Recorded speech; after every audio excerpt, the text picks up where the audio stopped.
Hello everyone, I am Malaceo and welcome to my channel. Please like and subscribe.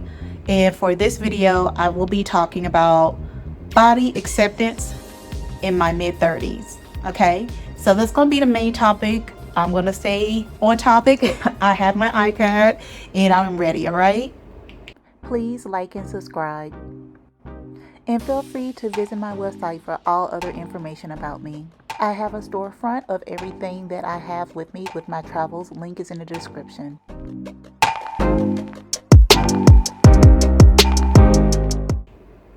So for the first section of this video, I will be talking about hormone changes.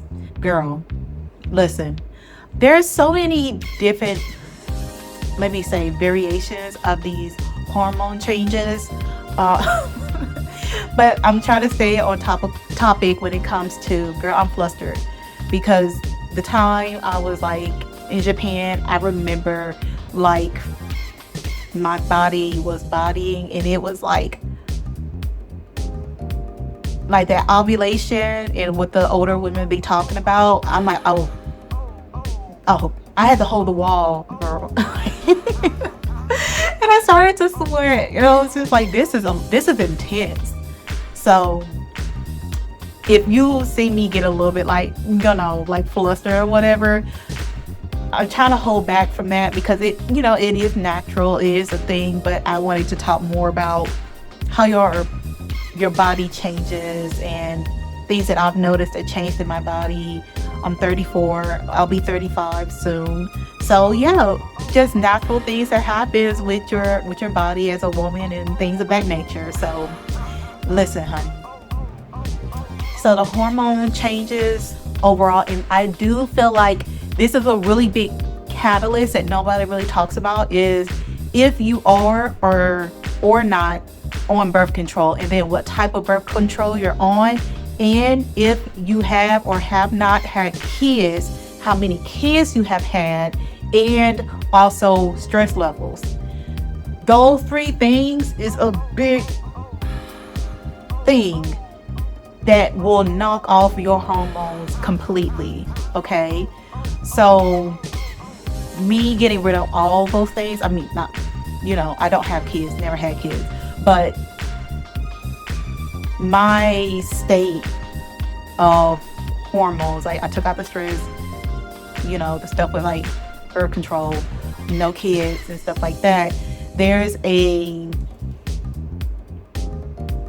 I like to set the stage of overall where I'm coming from, because my words are not the end all be all, but I feel like there's so many factors that come into anything that we're talking about. So I'm just letting you know. So for me, and taking care of myself, sleeping more, like especially lowering my stress levels. I am in sleep. Yeah, so sleeping is also a really big one for me, because sometimes I'm up and I'm always up and it's hard for me to sleep, and then sometimes, but now I'm more evened out because I eat, way more healthy overall. My hormones, I have noticed that I feel like I don't get that heavy hit of hormones necessarily that other women may get because of the other factors that I just mentioned. I still feel very lively. I feel like I'm up and I'm in it. Like I still feel like how I used to feel when I was younger. Like sometimes I gotta remind myself that I'm an adult. Like I'm 30, I'm about to be 35, and I feel physically, except for the my body, it's about to jump out of my body because of ovulation. But other than that, I have not really felt like I had any other changes per se. I have noticed, I would say that I feel like my breasts are more full just in general. I will say that. Also, I feel like a little bit more the older that I get, I feel like. And it's not like anything crazy. Like I feel like it's very subtle. Like I always had an athletic body type and things of that nature. But I feel like there's just certain things where, you know how like things about you get your grown woman weight or whatever, or I haven't said this, but I've heard guys say this, like even in school, like high school, college, even like especially military, like, oh, you might as well get with somebody that's more skinny because when they get older, they're gonna gain weight. And you know, like that's what they said. I didn't say that, but I'm starting to feel like, okay, I got a little bit more on me, and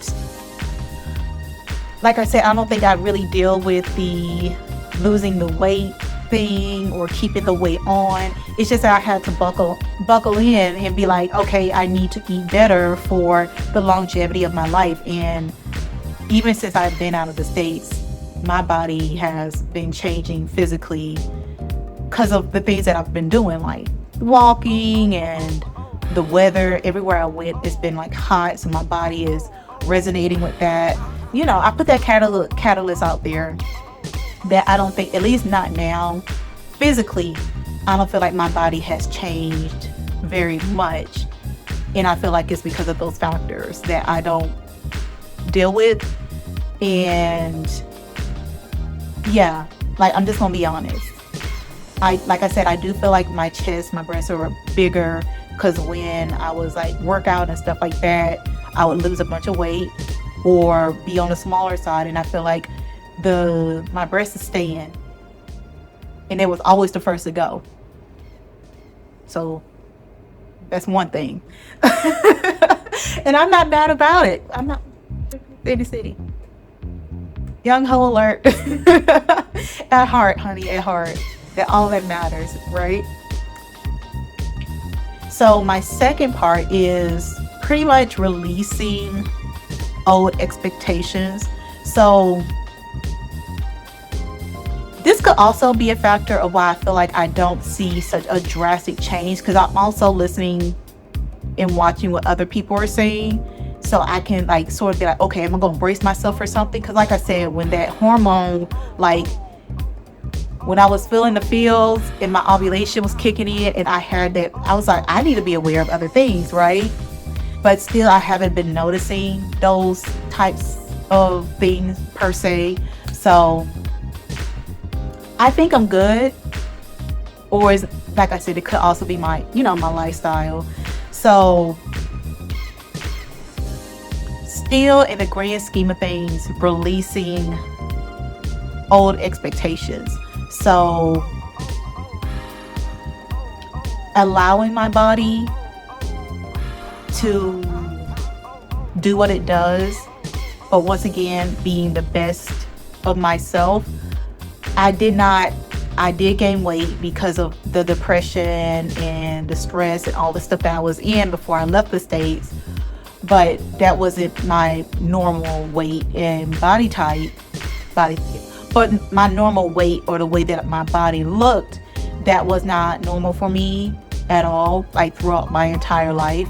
And like those last 4 years before I left was like it fluctuated like real bad, and I had to release expectations on me just running through and just being like, okay, I'm just gonna work out and not care about what I eat or what I partake in, and thinking that that's not going to affect me in the long run. And I'm trying to look at the right now and be like, okay, I want my body to be snatched, I'm gonna blah blah blah. But it takes you fully taking care of yourself and investing in yourself for you to honestly like reach your goals, but also understand your body, like understand that you're going to have cellulite, or you're going to not be as cut as you want to. And for you to lose weight in your midsection, you need to lose weight everywhere else on your body. So there's just things that and nuances that come with it, and being in the reality of things, and then also letting your body express itself to you, letting your body be like, okay, this is what's happening, this is what's changing. Because when your body does something and it's changing, it could be you have less elasticity in your skin. That means you need to work on your intake to compensate for that and things of that nature.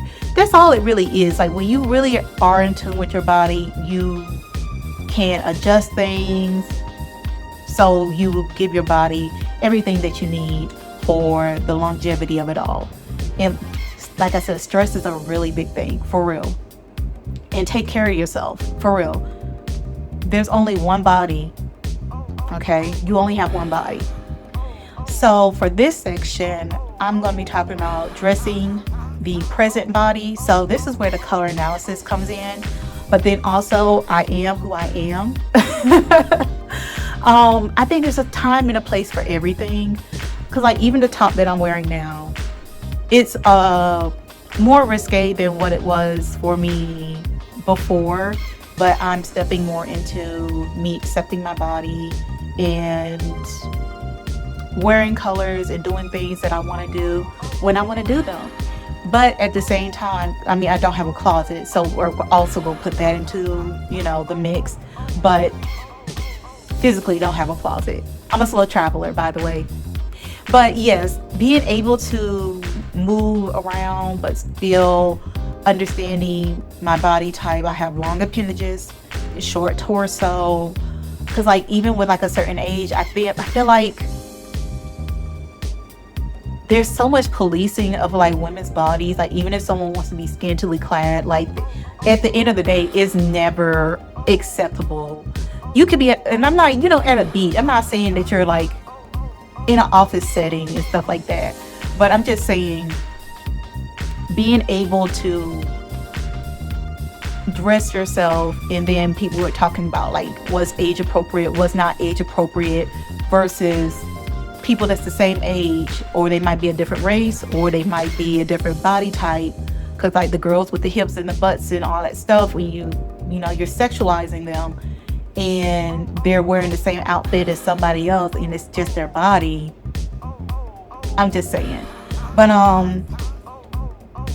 yeah, dressing for my present body, like this hasn't been that many changes, so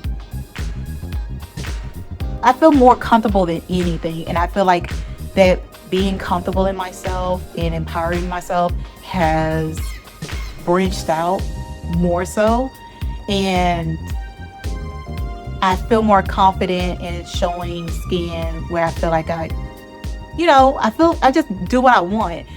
Because for the most part, I do dress my more covered up. Because like, for example, if I have a top like this on, usually I have like, you know, high-waisted pants that go all the way down and they're like loose fitting. Like it's like a contrast. Like if I got like short, tight bottoms, I got a loose top on top or whatever. Like I am somewhat covered or whatever for the most part here or there. And, you know, I think it just depends on, you know, who you are. Like, but that's also my style per se, is like the mismatch. So there will be like a dark color on the bottom, or a crazy color at the top, or, you know, just like an overall contrast. So that is just more of like a me thing. And I'm just like, I don't want to do too much in my mind. Not because of anybody else, but it's just what I'm comfortable in. Because you're going to get seen and perceived anyway, which is something I struggled with, I won't say too long ago, but I became way more comfortable in it now versus what I was before, you know? And also give yourself gratitude and grace. At the last part of this video, there's topics like this that is very much, there's so many layers, like the background of the person, like I'm talking about like race, ethnicity, even down to how they was like raised as a child, what traumas you have or don't have, age, your size, your height. With the color analysis, I know that people look at other people differently, but for them to sort of like put more detailed words and verbiage with it, it gave me a way of putting like things into categories where I feel like I can explain them a little bit better. But I say all of that to say, even with what I'm saying or what you hear somebody else say, take the pieces out that you need to take out. Give yourself grace, but also give yourself gratitude. Nobody can walk your life and walk your path, whether it's understanding yourself mentally, spiritually, emotionally, even with this video, physically. Like, I haven't had that many changes. I am happy. I am grateful for it.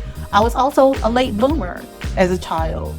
So I'm coming into my prime, in my personal opinion. I feel like I haven't had that many differences happen externally, at least, when it comes down to me accepting my body and accepting my image. I haven't had that much stuff change, to be honest. So, but at the same time, thank you to my genetics, because girl, I do not look like what I've been through. Thank you. But at the same time, if you stay in it, you don't know if you're going to still keep your beauty. You don't know if you're still going to have yourself intact. Okay? There's another thing. So when you're taking in what people are saying, what people are putting out, I'm taking whatever experiences I have, whatever, all these catalysts, because I can sit here and make this video and edit this video tomorrow, and while I'm watching it over, been like, oh, I could have said this too. Take it as a grain of salt. Take it as something that you can maybe reflect on. Maybe it's something that I've said in these videos, or a series of these videos, that will help you do some type of reflection, or it might inspire you to do something, or inspire you to, your hobby is going to be you when you are being selfish and pouring into yourself. Especially with this color analysis and style analysis, I feel like just putting clothes on and just doing things instead of fully immersing yourself within yourself, being fully selfish and being reflective on yourself, how you view yourself, but also having having your foot in the real world. That's important. We might not like it all the time, but we are in the real world. It's not gonna change, because I mean, you manifest and stuff like that, but there's limits to it, and we have to be balanced. Okay, I'm not, like I said, I don't want to tell you what to do. That's not in me not like it. I don't like to do that. And I try my best with my words not to perceive or put off that I'm doing that. But at the end of the day, sorry, grace and gratitude. You have to give it to yourself. We be too hard on ourselves. We be too like, oh, I need to do this, I need to do that, and stressing ourselves out and stuff like that. And before you know it, you're paying attention and putting all your energy into everything but you. Be selfish. If you want to figure out, like for me, I just started being more into, like I said, like eating healthy and stuff like that. And the grand scheme of it is, my body is like, and I mean, like I will say, like it is my genetics and stuff like that. It don't take much for me to to have all the muscles and stuff like that. It don't take much for me to do that. But I'm still making steps to better myself. I am eating better. I am sleeping better. I am actually having a work-life balance with myself. And spiritually, it's like, if I don't want to do something, I'm not going to do it. Okay? Yeah, I just remembered again, I did not go get my ears pierced. Girl, I know y'all ain't going to believe me. I never had my ears pierced. I'm going to have a whole video about that story too. But like, y'all going to be like, she's lying. I am not lying. I swear to you, I never had my ears pierced. I'm going to get my ears pierced. I was going to think about getting a tattoo before I even got my ears pierced. Don't judge me. But yes, that's all I have for this video, and I will see you guys next week.